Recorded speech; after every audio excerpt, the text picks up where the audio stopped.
ગત સપ્તાહે રાજકોટ મહાનગરપાલિકાની આરોગ્ય શાખા હેઠળના જે શહેરી પ્રાથમિક આરોગ્ય કેન્દ્ર ઉપરાંત પીડીયુ પેકેજ ખાતે જે છે આઈએચઆઈપીના આંકડા જોવા જઈએ તો ગત સપ્તાહે મેલેરિયા અને ચિકનગુનિયાના કોઈ પણ કેસ છે નોંધાયેલા નથી, જ્યારે ડેન્ગ્યુનો એક કેસ છે નોંધાયેલો છે. આ ઉપરાંત જોવા જઈએ તો શરદી ઉધરસના જે છે 752 કેસ, તાવના જે છે 848 કેસ અને 225 કેસ ઝાડા ઉલટીના નોંધાયેલા છે. આ ઉપરાંત ટાઇફોઇડના એક અને કમળાના જે છે એ 2 કેસ છે એ ગત સપ્તાહે નોંધાયેલા છે. ખાસ કરીને ગત સપ્તાહે એક પ્રેસ નોટ જે છે રિલીઝ થઈ હતી.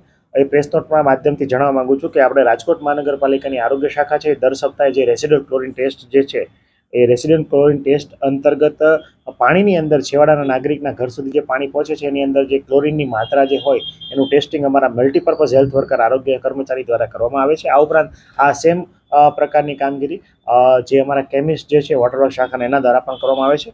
અનુસંધાને રાજકોટ મહાનગરપાલિકાની આરોગ્ય શાખા દ્વારા જે છે એ દર સપ્તાહે પ્રેસ નોટની સાથે આજે આંકડો જે છે પ્રસિદ્ધ કરવામાં આવતો હોય છે.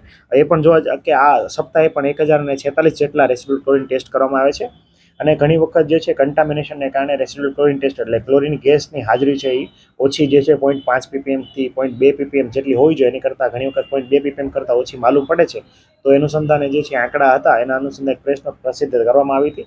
કોઈપણ પ્રકારના બેક્ટેરિયોલોજીકલ ટેસ્ટ કે કાઉન્ટ માટે જે છે આ સેમ્પલ છે લેવામાં આવેલ નથી. પાણીની અંદર રેસિડ્યુઅલ ક્લોરિનની માત્રા, ક્લોરિન ગેસ જે છે એ માત્ર જે આપણે ફિલ્ટ્રેશન થયેલા પાણીની અંદર ક્લોરિન જે છે એની માત્રા એડ કરવામાં આવે છે. 5 ppm સુધી જે છે માત્રા એડ કરવામાં આવે છે અને આ પાણી છેવાડાના નાગરિક સુધી પાઇપલાઇન મારફતે પહોંચતું હોય છે. ક્લોરિન જે છે એ ક્લોરિન ગેસ છે એ વેપરાઇઝ એટલે કે ઉડી જતો હોય છે અને છેવાડાના નાગરિકને ઘરે જે પાત્રમાં પાણી ભરાઈ રહે ત્યાર પછી જો આ ટેસ્ટ કરવામાં આવે તો ઘણી વખત આ ટેસ્ટ જે છે એ નેગેટિવ આવી શકે છે. પરંતુ મોટાભાગે અમારા મલ્ટીપર્પઝ હેલ્થ વર્કર જે છે એ જ્યારે નળની અંદર પાણી આવતું હોય ત્યારે જ ટેસ્ટિંગ કરતા હોય છે. આનાથી ઘણી વખત જે છે માઇનર લીકેજીસ છે એની પણ માલુમ પડતા હોય છે અને તાત્કાલિક જે છે વોટરવર્ક શાખા ઉપરાંત જે તે કન્સર્ન વોર્ડ એન્જિનિયર દ્વારા તાબડતોબ રિપેરિંગ કરીને કામગીરી જે છે એ કરી દેવામાં આવતી હોય છે. સાંજ સમાચાર ફેસબુક પેજને લાઇક કરો, વિડીયો શેર કરો અને વધુ વિગતવાર સમાચાર માટે sanssamachar.net વિઝિટ કરો.